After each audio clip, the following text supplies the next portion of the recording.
నమస్కారం ETV news కు స్వాగతం. ముందుగా ముఖ్యాంశాలు.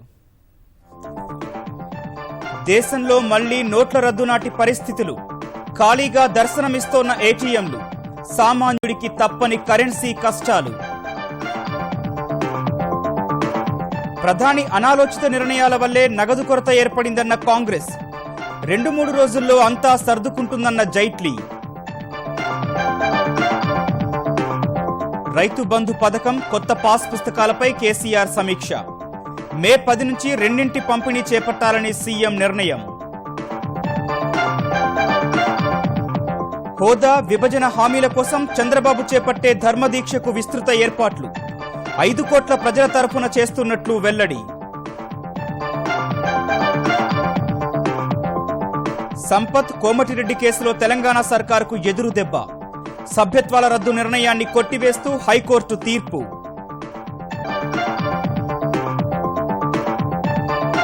హైకోర్టు తీర్పుతో తెరాస ప్రభుత్వంపై కాంగ్రెస్ ఎదురుదాడి. తక్షణమే కేసీఆర్ తప్పుకోవాలని పీసీసీ నేతల డిమాండ్.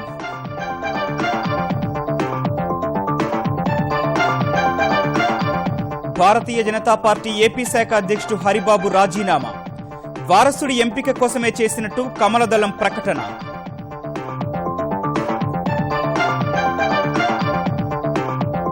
రక్షణ, సైబర్ భద్రతలో పరస్పర సహకారానికి భారత్, స్వీడన్ నిర్ణయం. ప్రధానులు లోఫెన్, మోదీ సమక్షంలో ఒప్పందాలు.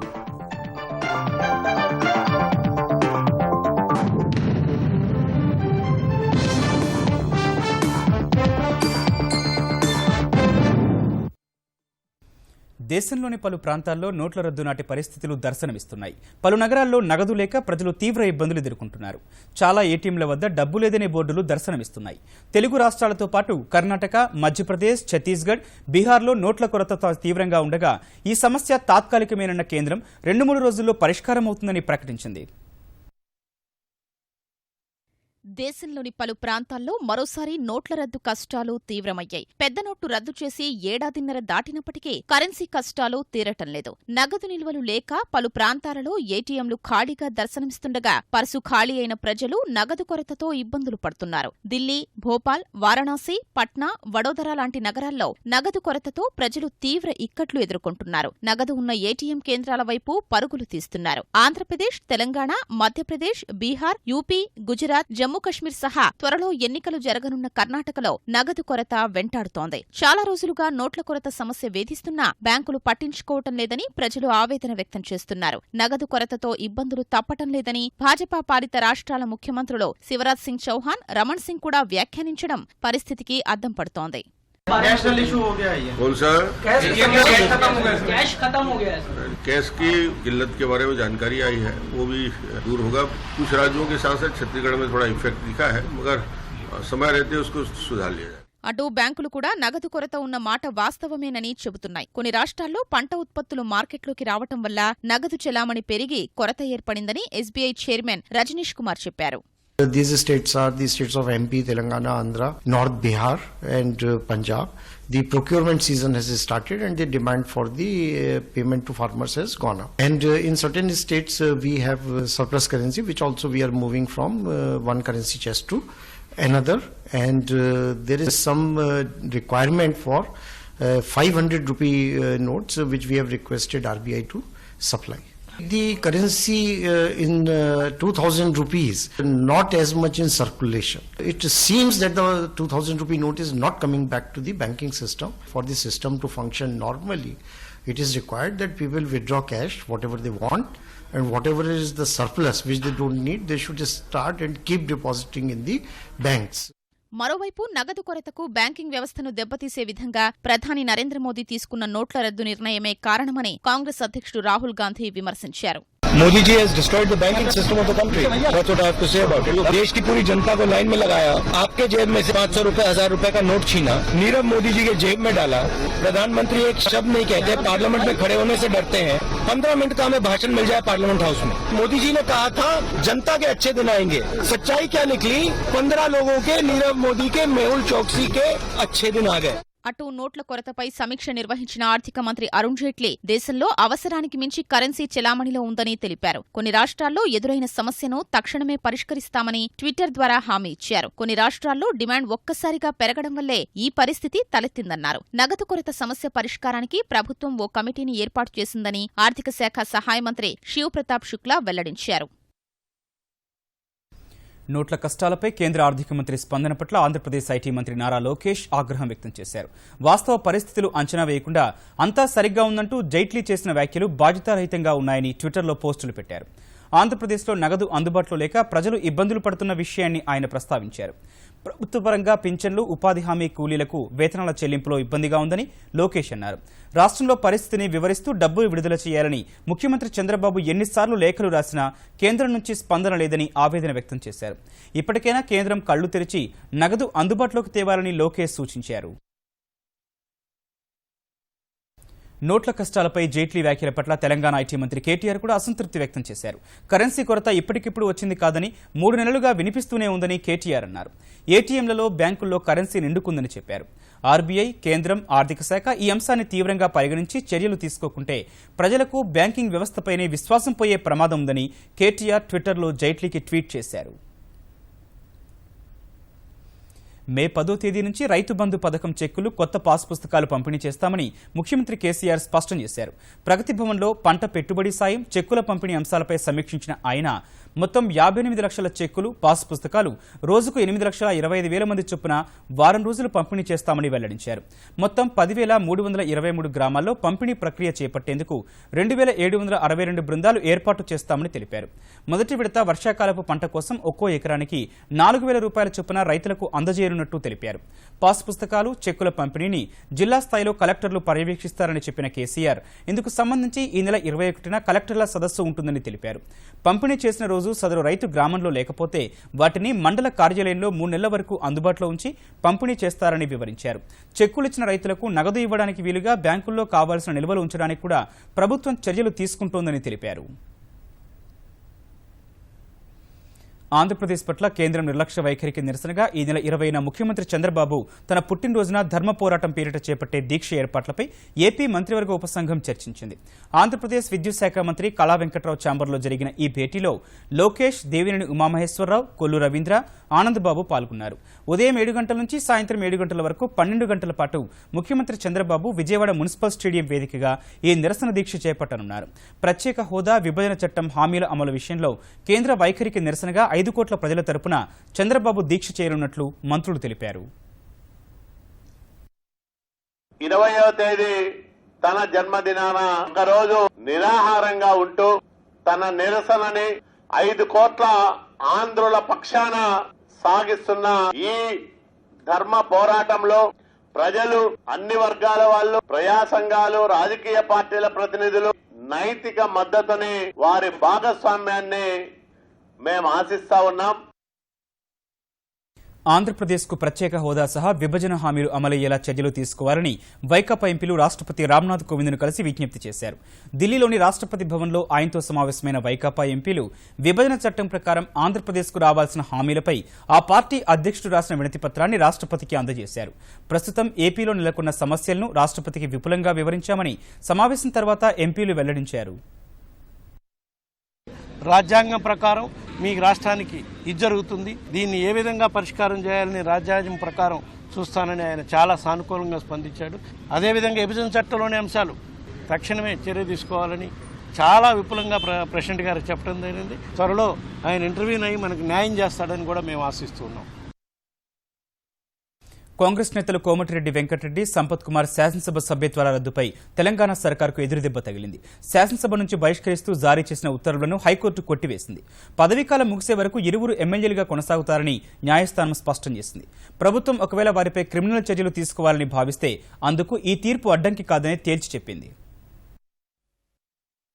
అసెంబ్లీ బడ్జెట్ సమావేశాల తొలి రోజు గవర్నర్ ప్రసంగం సందర్భంగా మండలి చైర్మన్ స్వామిగౌడ్ ను గాయపరిచారంటూ కోమటిరెడ్డి వెంకటరెడ్డి, సంపత్ కుమార్ శాసనసభ్యత్వాలు రద్దు చేస్తూ అసెంబ్లీ చేసిన తీర్మానాన్ని హైకోర్టు కొట్టిపారేసింది. అసెంబ్లీ నిర్ణయాన్ని సవాల్ చేస్తూ కోమటిరెడ్డి, సంపత్ దాఖలు చేసిన పిటిషన్లపై ఉన్నత న్యాయస్థానం ఈ మేరకు 175 పేజీల తీర్పు వెలువరించింది. ఆది నుంచి నాటకీయ పరిణామాల మధ్య సాగిన విచారణలో దాడికి సంబంధించిన దృశ్యాలు సమర్పణకు సిద్ధమన్న అడ్వకేట్ జనరల్ ప్రకాష్ రెడ్డి ఆ తర్వాత రాజీనామా చేశారు. ఈ క్రమంలో ప్రభుత్వం తరపున విచారణకు హాజరైన అదనపు అడ్వకేట్ జనరల్ రామచంద్రరావు అసెంబ్లీకి నోటీసులు ఇచ్చే అధికారం హైకోర్టుకు లేదని చెప్పారు. బహిష్కరణ నిర్ణయంలో ప్రభుత్వ ప్రమేయం లేదని అసెంబ్లీ వ్యవహారాల శాఖ కార్యదర్శి నివేదించగా అసెంబ్లీ కార్యాలయం మాత్రం ఎలాంటి వివరణ ఇవ్వలేదు. ఇరువైపుల వాదనలు పరిశీలించిన న్యాయస్థానం సభ్యత్వం రద్దు ఉత్తర్వులను కొట్టివేయాలన్న కాంగ్రెస్ నాయకుల వాదనతో ఏకీభవించింది. శాసనసభ నుంచి వారిద్దరి బహిష్కరణ సహా అసెంబ్లీ స్థానాలు ఖాళీ అయినట్లు జారీ చేసిన నోటిఫికేషన్ను రద్దు చేసింది. ఇద్దరూ ఏదైనా నేరానికి పాల్పడినట్లు భావిస్తే ప్రభుత్వం క్రిమినల్ చర్యలు తీసుకోవచ్చని,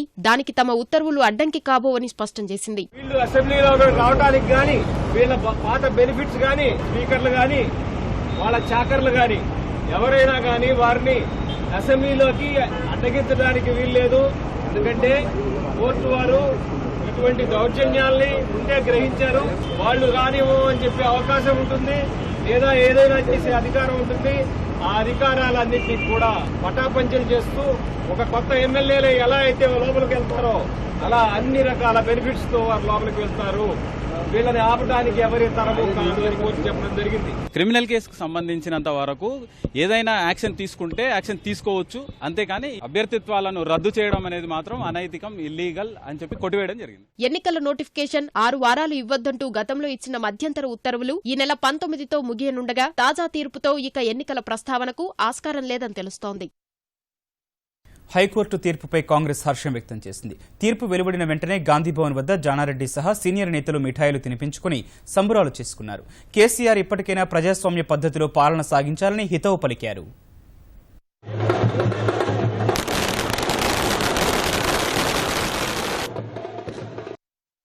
శాసనసభ తొలగించి 24 గంటలలోపే గన్మెన్లను తొలగించి పైచాదిక ఆనందం పొందుతూ నన్ను మానసిక వేదన గురి చేసింది. కానీ చివరికి జరిగింది, న్యాయం గెలిచింది. శాసనసభలో కూడా తన చేతిలో తీసుకుని నియంతలాగా వివరించి తాను తీసుకున్న బొందలో తానే పడిపోయాడు. ఇకనైనా కేసీఆర్ అండ్ డ్రామా కంపెనీకి చెప్తున్నాను, నియంతలాగా ప్రవర్తించకు. ఏమాత్రం నైతిక విలువలున్న వ్యక్తి అయితే రాజీనామా చేయాలని చెప్పి కూడా డిమాండ్ చేస్తున్నాం.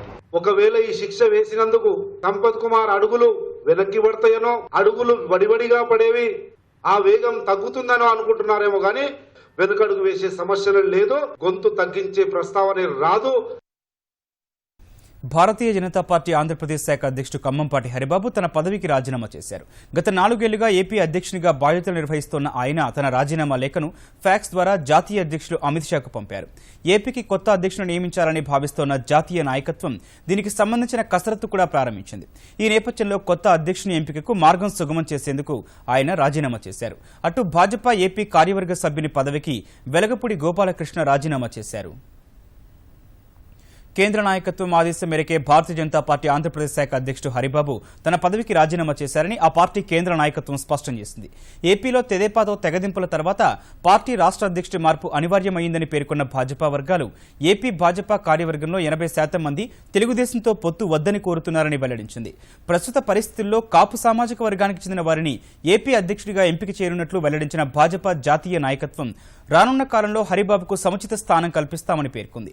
కర్ణాటక ఎన్నికల తర్వాత కేంద్ర మంత్రివర్గం విస్తరించే అవకాశాలున్నాయని, అందులో హరిబాబుకు చోటు దక్కవచ్చని స్పష్టం చేసింది. మరోవైపు మీడియాతో చిట్ చాట్ నిర్వహించిన భాజపా జాతీయ అధ్యక్షుడు అమిత్ షా చంద్రబాబుతో తమకు ఎలాంటి గొడవ లేదని, ఆయనే పొత్తు వద్దనుకున్నారని చెప్పారు.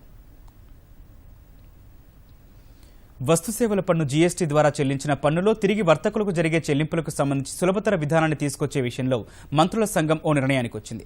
సరఫరాదారులు వస్తువుల అమ్మకాలకు సంబంధించిన ఇన్వాయిస్లు అప్లోడ్ చేసిన వెంటనే వారికి చెల్లింపులు జరిగేలా ఓ విధానాన్ని రూపొందించాలని బీహార్ ఉప ముఖ్యమంత్రి సుశీల్ మోదీ అధ్యక్షతన ఢిల్లీలో జరిగిన వివిధ రాష్ట్రాల మంత్రుల సమావేశంలో తీర్మానించారు. ఈ సమావేశానికి వివిధ వాణిజ్య సంస్థలు, పన్నుల రిటర్నులు దాఖలు చేసే సంస్థలు కూడా హాజరయ్యాయి. జీఎస్టీ రిటర్నులకు 1 పేజీ దస్త్ర మాత్రమే ఉండాలని మంత్రులు సూచించారు. వీరు చేసే చేసిన సూచనలను జీఎస్టీ మండలి ఆమోదించాల్సి ఉంది. ఈ సమావేశానికి హాజరైన తెలంగాణ ఆర్థిక మంత్రి ఈటెల రాజేందర్ 15వ ఆర్థిక సంఘం చేసిన 4 సూచనలపై అభ్యంతరాన్ని వ్యక్తం చేశారు.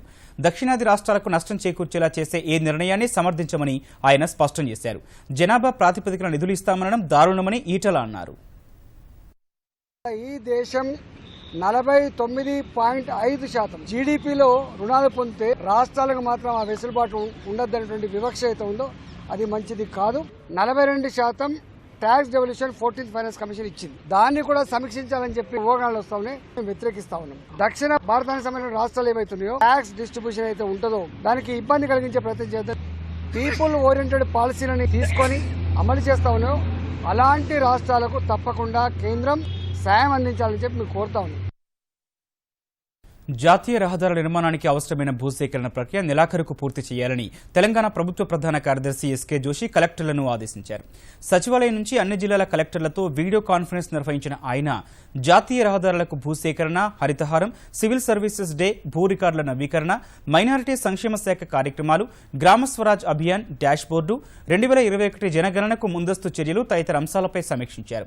భూ రికార్డుల ప్రక్షాళనలో భాగంగా ఆధార్ అనుసంధానం, తహసీల్దార్ల డిజిటల్ సంతకాల ప్రక్రియను వెంటనే పూర్తి చేయాలని తెలిపారు.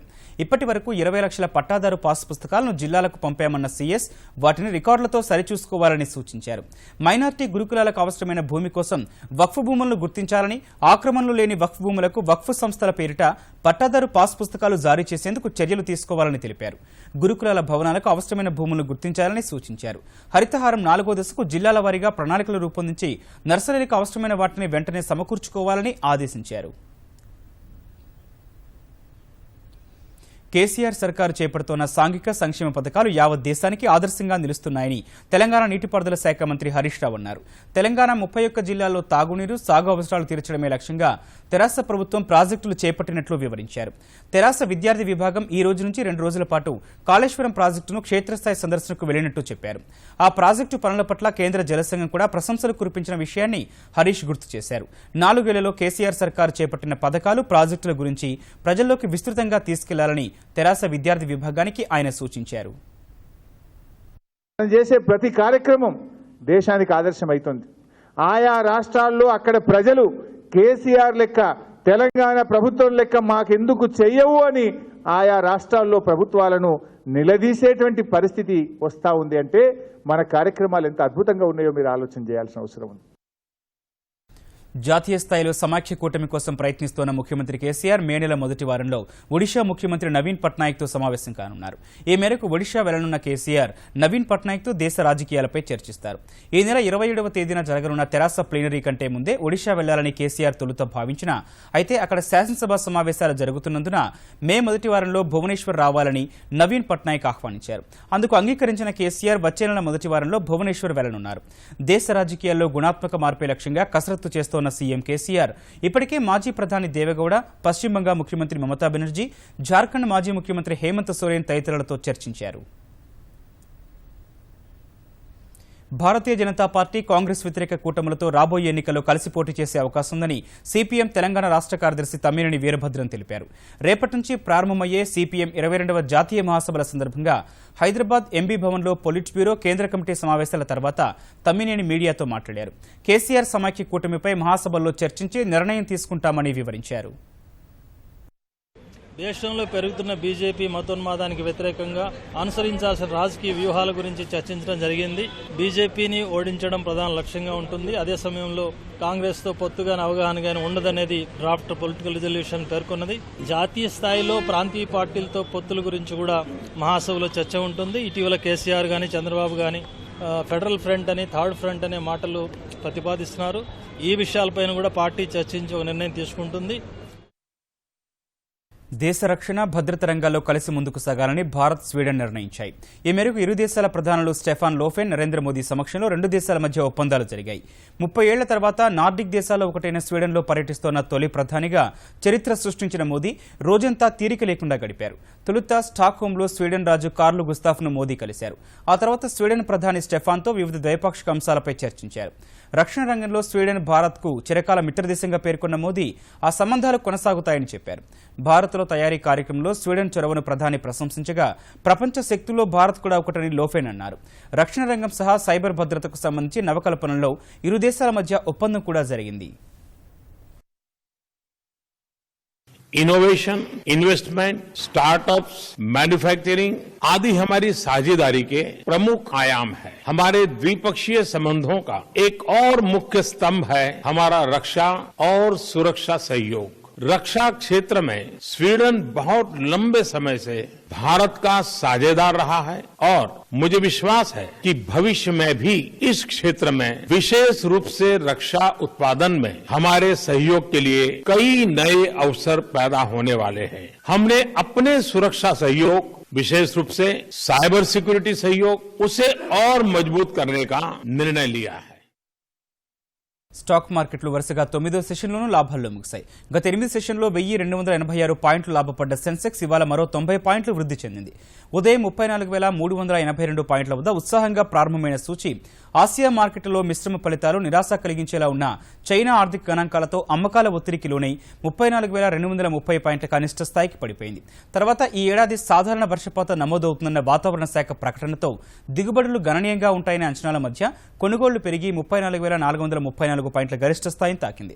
చివరకు 34,395 పాయింట్ల వద్ద స్థిరపడింది. జాతీయ స్టాక్ ఎక్స్చేంజ్ సూచీ నిఫ్టీ 20 పాయింట్లు పెరిగి 10,549 వద్ద ముగిసింది. ప్రధానాంశాలు మరోసారి. దేశంలో మళ్లీ నోట్ల రద్దు నాటి పరిస్థితులు, ఖాళీగా దర్శనమిస్తోన్న ఏటీఎంలు, సామాన్యుడికి తప్పని కరెన్సీ కష్టాలు. ప్రధాని అనాలోచిత నిర్ణయాల వల్లే నగదు కొరత ఏర్పడిందన్న కాంగ్రెస్, 2-3 రోజుల్లో అంతా సర్దుకుంటుందన్న జైట్లీ. రైతు బంధు పథకం, కొత్త పాస్ పుస్తకాలపై కేసీఆర్ సమీక్ష. మే 10 నుంచి 2 పంపిణీ చేపట్టాలని సీఎం నిర్ణయం. హోదా, విభజన హామీల కోసం చంద్రబాబు చేపట్టే ధర్మదీక్షకు విస్తృత ఏర్పాట్లు, 5 కోట్ల ప్రజల తరపున చేస్తున్నట్టు వెల్లడి.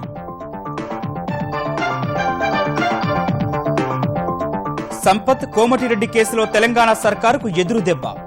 సభ్యత్వాల రద్దు నిర్ణయాన్ని కొట్టివేస్తూ హైకోర్టు తీర్పు.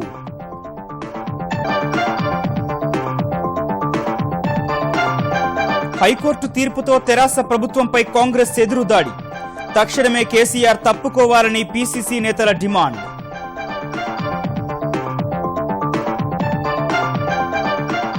భారతీయ జనతా పార్టీ ఏపీ శాఖ అధ్యక్షుడు హరిబాబు రాజీనామా. వారసుడి ఎంపిక కోసమే చేసినట్టు కమలదళం ప్రకటన.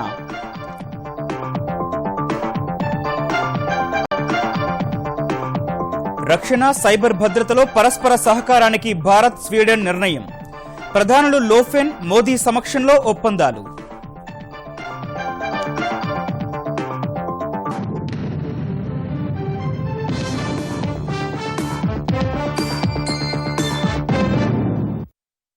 ఈటీవీ న్యూస్ సమాప్తం. నమస్కారం.